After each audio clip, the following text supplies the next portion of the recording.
Men give me credit for some genius.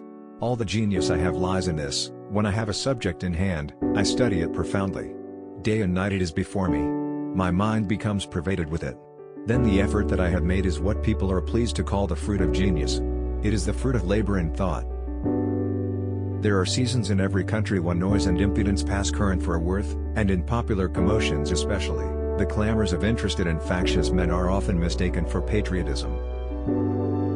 The sacred rights of mankind are not to be rummaged for among old parchments or musty records.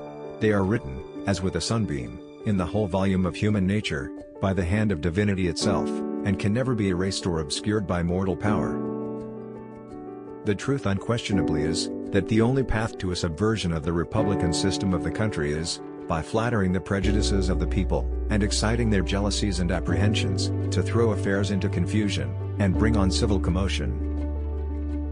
It will be of little avail to the people, that the laws are made by men of their own choice, if the laws be so voluminous that they cannot be read, or so incoherent that they cannot be understood. A strong body makes the mind strong. I advise the gun. While this gives moderate exercise to the body, it gives boldness, enterprise, and independence to the mind. The inquiry constantly is what will please, not what will benefit the people.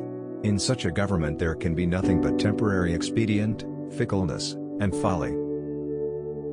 The voice of the people has been said to be the voice of God, and, however generally this maxim has been quoted and believed, it is not true to fact. The people are turbulent and changing, they seldom judge or determine right.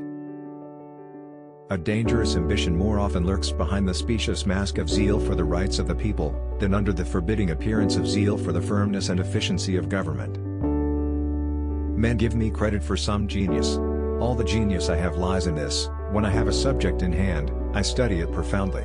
Day and night it is before me. My mind becomes pervaded with it. Then the effort that I have made is what people are pleased to call the fruit of genius. It is the fruit of labor and thought. I never expect to see a perfect work from an imperfect man. People sometimes attribute my success to my genius. All the genius I know anything about is hard work. Man is either governed by his own laws, freedom, or the laws of another, slavery. Are you willing to become slaves? Will you give up your freedom, your life, and your property without a single struggle? No man has a right to rule over his fellow creatures. Give all the power to the many, they will oppress the few. Give all the power to the few, they will oppress the many. Now, mark my words.